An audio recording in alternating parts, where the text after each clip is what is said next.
I am lucky enough to be joined by Zach from Dynasty Land Football. He just dropped a draft guide on the site, has a ton of information on it, and had to get his opinion on this year's rookie class. I know you're going to break down both guys that you love and hate compared to consensus, but where do you want to start off? Yeah, I'll start with the running back that gets me the most excited based off where consensus has him right now, and that would be Cam Skattebo. Right now, kind of tied around running back 5 in the same tier with Quinshon Judkins for me in my rankings. And I'm just a huge sucker for a running back who maximizes every touch that they get, right? Every opportunity, they don't take it for granted. They're always trying to extend plays and different variations that they're able to. And I kind of like to call it turning lemons into lemonade. And I'm always looking for running backs who are turning lemons into lemonade, right? Some people get the lemon and they're like, all right, I'm happy with this lemon. I can put this on some pad thai. I can squeeze it over the pad thai and I'm good. Like, I'll just do what the offensive line is giving me. Other people, they get that lemon like Cam Skattebo and they say, how could I invest this lemon into my future? And they make a lemonade stand. And that is Mr. Cam Skattebo. He is vice president of the All Lemons to Lemonade team. You know how the NBA has All NBA First Team Defense, All NBA First Team. I kind of created something in our draft guide called the All Lemons to Lemonade team. And he actually ranks second out of 25 running backs that I scouted this year in missed tackles forced per attempt. I personally believe that's the best metric to kind of say, let's remove the offensive line. Let's remove the offense around you. Let's remove the conference that you're in. Every time you have an attempt, what are you doing with it? Are you doing the most with it, or are you just doing the least? And he is constantly doing the most per touch. I mean, we were talking about a guy who's 5'11", 215 pounds, fantastic strength and contact balance combo, which, I mean, that is why he's so easily able to break these tackles each and every carry. I can't help but see David Montgomery when watching his film. And if you think about David Montgomery, Monty isn't a home run hitter, right? He's not this guy that you expect to take it to the house like Jahmyr Gibbs for an 80-yard rushing touchdown. He's not going to run a 4.3 anything. And it's very similar with Cam Skattebo. His short area quickness certainly is lacking. You're not going to write home about the short area quickness. But as far as moving the chains, down in, down out, he is that type of guy just to wear down the defense for you. He was second in missed tackles forced this year, right behind Ashton Genty, 102 missed tackles forced. But here's what I love about him. While he doesn't have the home run hitting speed, the short area quickness that you really kind of covet, I guess, he moves laterally really well, and he's got great vision. So behind the line of scrimmage, always has that ability to kind of identify a lane and kind of cut straight through it. He's got excellent vision. He's also, and this is very under-discussed, a huge receiving threat. Now, I don't know how much you guys know about Arizona State. You can make the argument he needed to be, all right? Because not exactly, think about how many wide receivers in the last 10 years were talking up out of Arizona State. Maybe Brandon Ayuk is the last one. But this year he caught 44 receptions on 52 targets, 543 yards, and 3 receiving touchdowns. I think he's a very impressive player. I think he is potentially going to come off the board in round 2.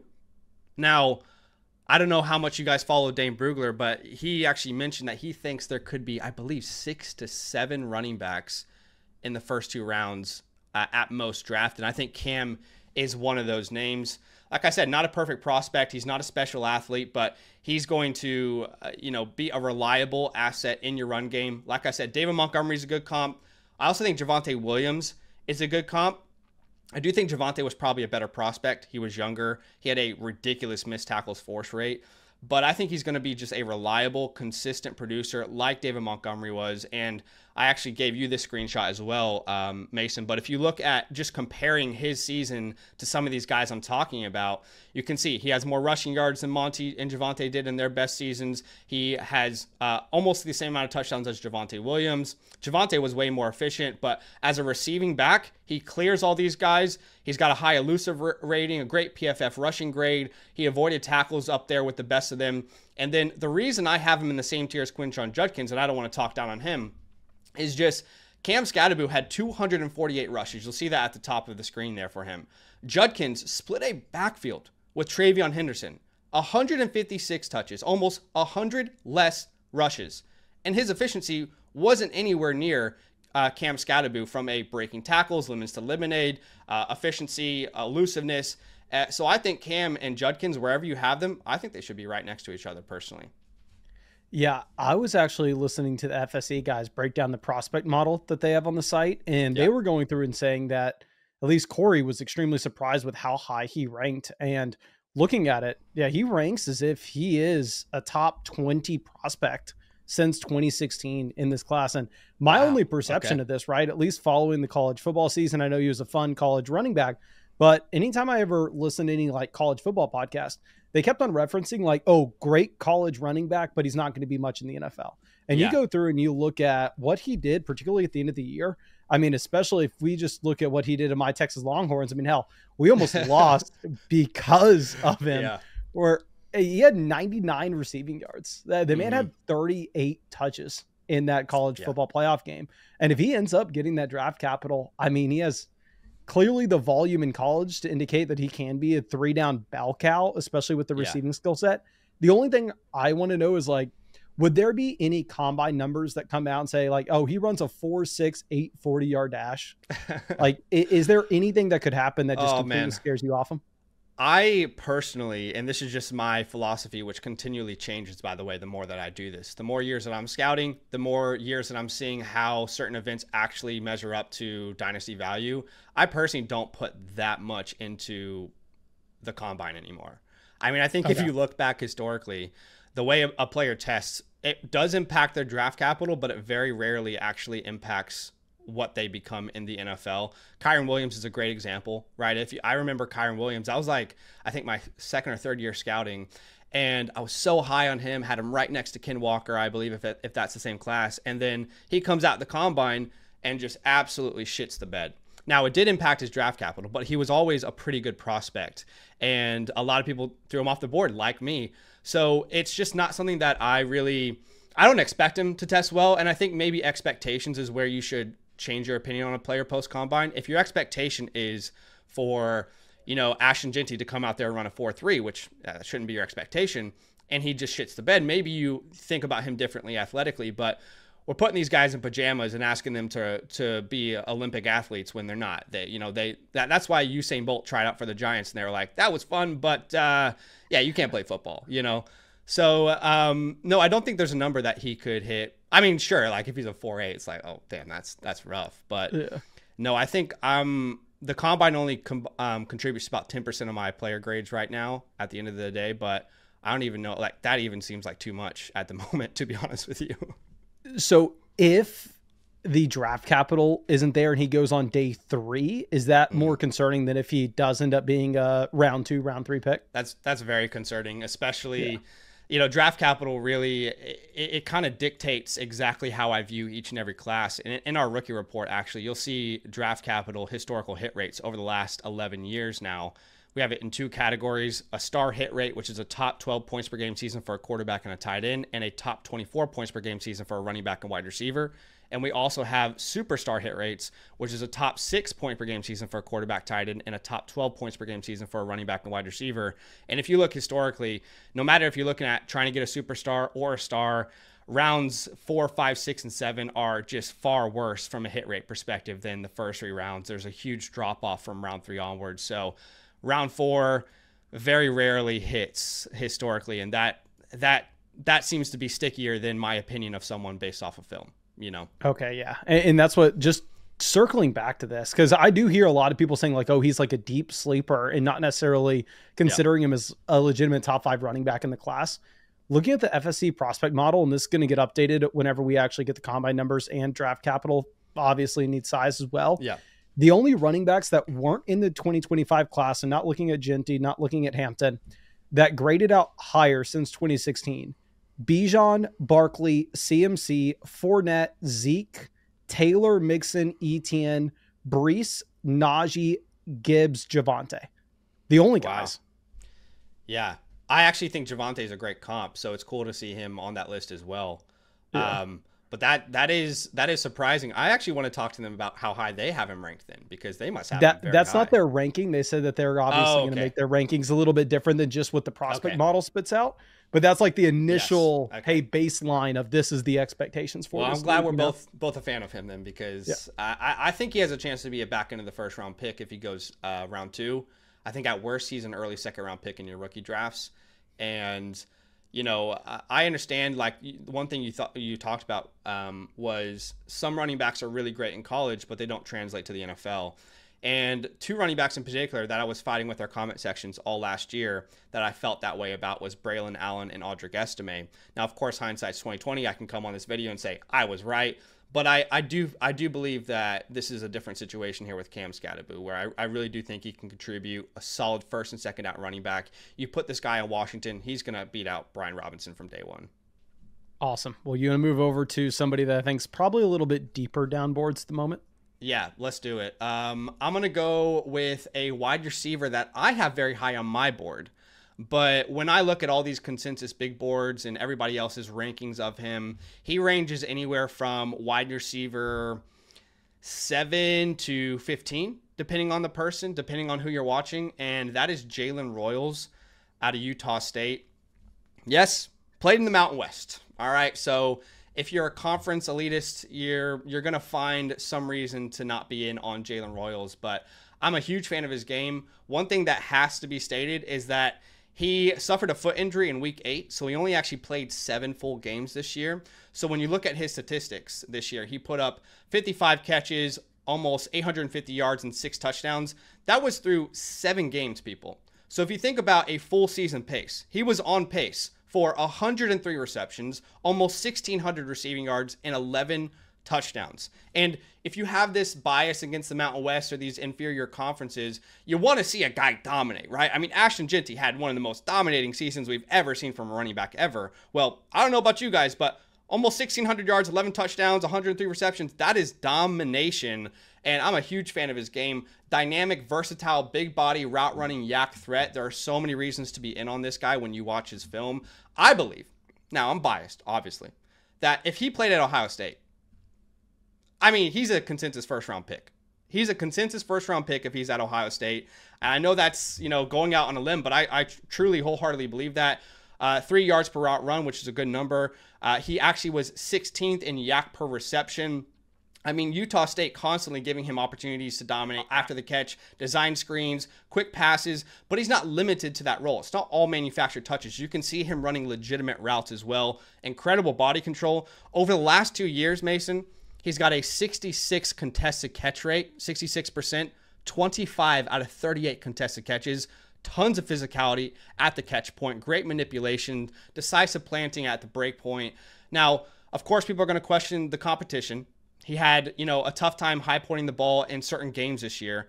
But I think of like where George Pickens went in the draft back in the day, right? Back in the day, it was only a couple years ago, but he was a second round pick. And then he developed and became a much better receiver that he is today. I think we could see a similar pathway for Jalen Royals. In fact, I see a combination of Rashee Rice and George Pickens in his game as like a ceiling comp. You know, of course, that's not the floor comp. That's the ceiling outcome. But I think he could be a legitimate weapon in the NFL. And when you compare him to guys like Rashee Rice, well, if you look at Jalen Royals' 2023 season versus Rashee Rice's 2022 season, you can see a lot of similarities there. Contested catch rate is way higher for Jalen Royals in that year. Average depth of target's way higher. So even though Jalen Royals is known as a yak threat, he's stretching the field more than Rashee Rice was out of Rice. Or where was he? SMU, rather. SMU. But Jalen Royals, we can't give you like the stats again because this year he was going to have a better season than Rice had in 2022. He just got injured. But yeah, I'm a huge fan of his game, man. And I just think he has the developmental upside to be like, think about what Deebo Samuel's upside was when he developed, or the DK Metcalf. These guys who went in round 2 and eventually became, you know, these kind of B celebrities in the NFL at the wide receiver position. So I'm a huge fan of his game. So a couple different things. One, these late round receivers over the past few years, really, I can say that the only massive hit that we had, right, from like a day 3 player was Puka Nacua. Yep. You hit on him. I did not. I completely whiffed. So I want to put that out there. That will go down in infamy. Exactly. I want to put that out as a starter, right? Just give a baseline. Yeah. But in my mind, I've watched 0 film of this guy so far. Mm-hmm. But pulling it up from, I agree, like small school, right? If you're going to want somebody from a small school to hit in a big time way, Yeah. Going back to another Rams receiver, right? You can look at somebody like Cooper Kupp, who is going out Sure. there and putting up historical numbers in college. For me, like looking at the best season, at least this is what we have on the side on the prospects page. I don't know if you're looking at something different. His best season yards per route run is 3.0 for what I'm looking at. And his career targets per route run are 0.23, which at Ohio State, you get those numbers 100%. I'm in, Sure. right? Sure. I would have just rather seen like, I know it sounds crazy, but I think he needs to put up like a Michael Gallup, Tutu Atwell type numbers, like yards per route run in college. I need to see 4+. I need to see like Cooper Kupp, a 30% career targets per route run in college if I'm going to buy in. So it's a harder sell for me here, but again, I do want to put out the baseline. You hit on Puka. I did not. A lot of these yak guys as well, it's hard with the yards per route run because they're not always stretching the field like some of these other guys are, right? Like 70 targets for Xavier Worthy.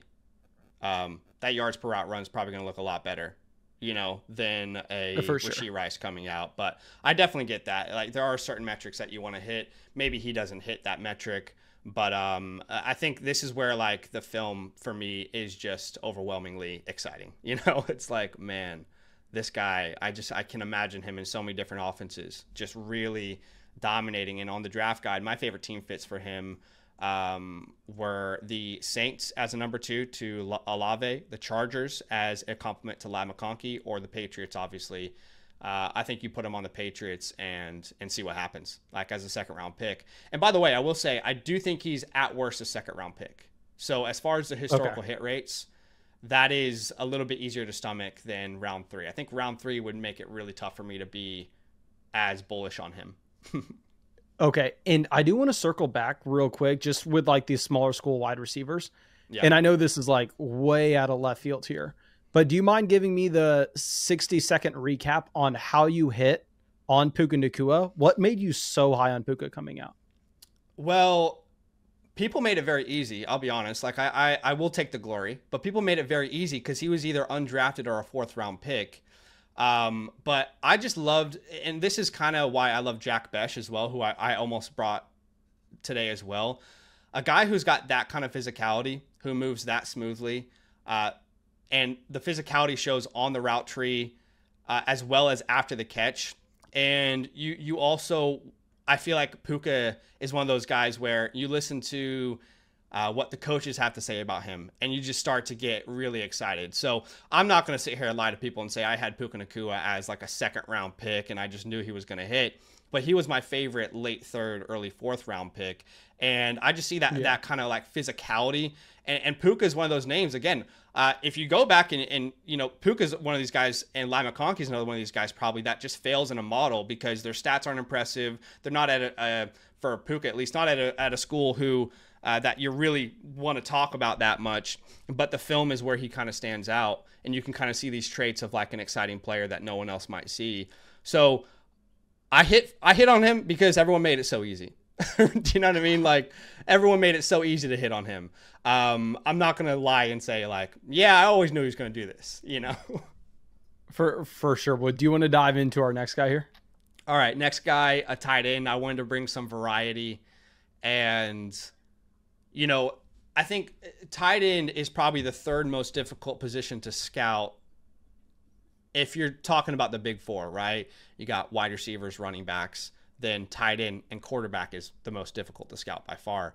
But for me with tight ends, it really does come down to film more than analytics, because I think that's what the NFL is also looking for when they're drafting these tight ends, right? They're looking for traits over production. And a guy who doesn't have impressive production throughout his entire career, but the traits are just out of this world, is Elijah Arroyo, who, by the way, dominated the Senior Bowl. So I wish we made this video before the Senior Bowl so I could look really cool. But he dominated the Senior Bowl, and that really made me dive into his film even more. I think he's a potential superstar just waiting to be unleashed. And he's got the body at 6'4", 251. That's what he weighed in height and weight at the Senior Bowl. But he also has the movement skills, the traits that you kind of dream of, right? Ridiculously smooth on his routes, specifically like at the point of the break of the route, right? Left to right, right to left in a flash, and does it very smooth as well. It's not clunky like some of the other tight ends in this class. And he can beat you on a multitude of routes. It's not just this simplified, like, let's get him open, dink and dunk it to him. He's a huge yak threat. After the catch, he's ridiculous. Think about Elijah Arroyo, the way an offense should deploy him, the same way that we just saw McDaniels deploy Jonnu Smith in Miami. I think that is the type of offensive threat he could be in the NFL today. And by the way, first in yak per reception in the class at 9.1. The speed suddenness combo, which again, film is going to show you, is definitely there. You can just go watch the Senior Bowl if you don't want to watch the film. You'll see the guy beating everybody. Now, those drills are meant for the offense to win, but moves as good as anyone in the class, has the ideal size. Now, he's not a good blocking tight end, and that's always difficult because it either means you're going to be kept off the field early in your career until you get better, or it means if someone drafts you high, they're like, we don't care. We just want to use you as a receiving threat. So you can talk about both sides of that coin. And, one thing that people are going to hate on him for is the lack of production. But again, context behind that is he dealt with some injuries in previous seasons that completely halted a breakout. I believe he would have broken out last year if he wasn't injured. So he's someone that I'm going to be targeting. And the reason I wanted to talk about him today, Mason, is because I have him so high on my big board, like early second round. Early second round is where I would take him in a rookie draft.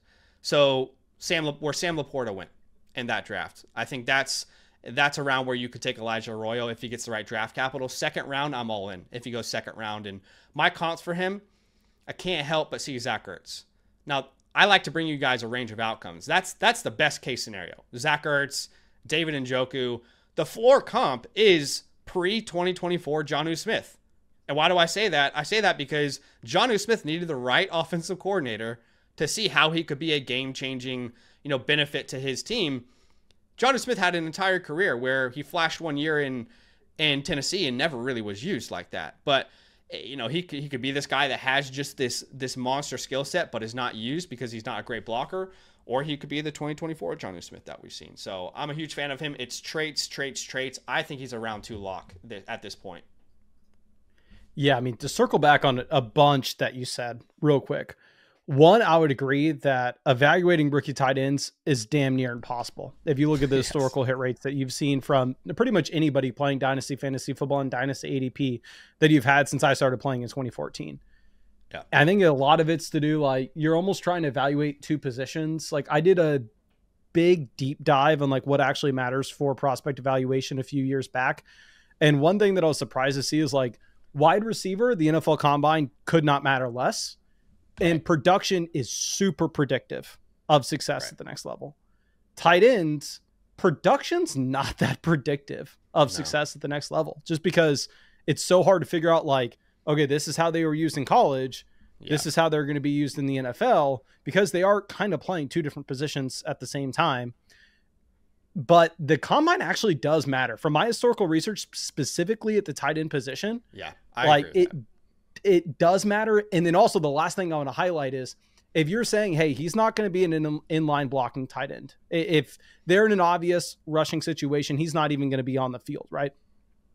I would say at that point, it probably puts more of a risk on his draft capital.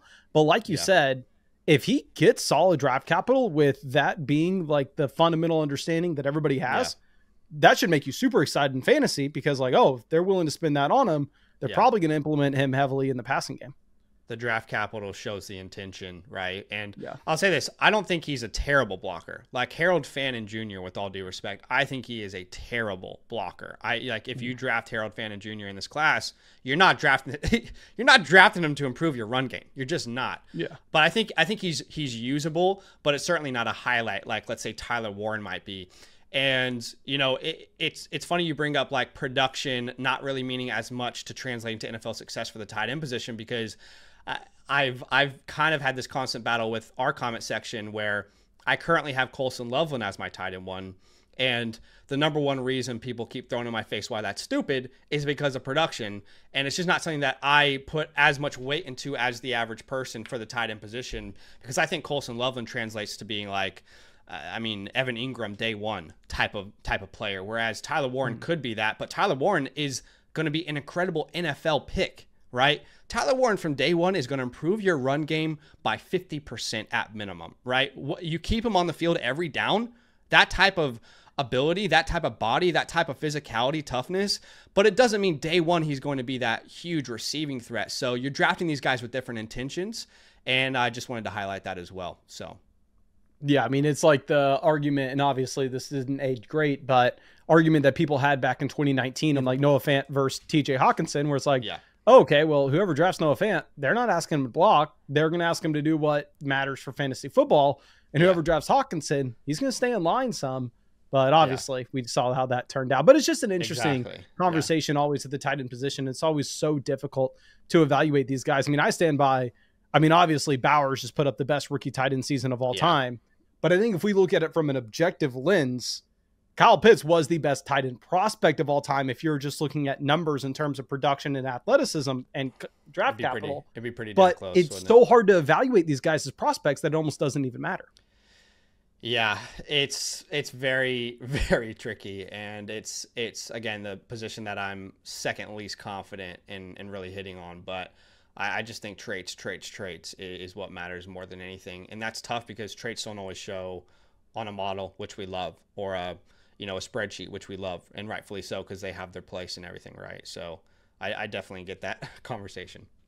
Awesome. Well, thank you for the time, my guy. I'm absolutely loving your draft guide on the site. I'm also going to leave a link to Dynastyland Football in the description and comment section if you're somehow not already subscribed to Zach's stuff. But you got anything else to say, my guy?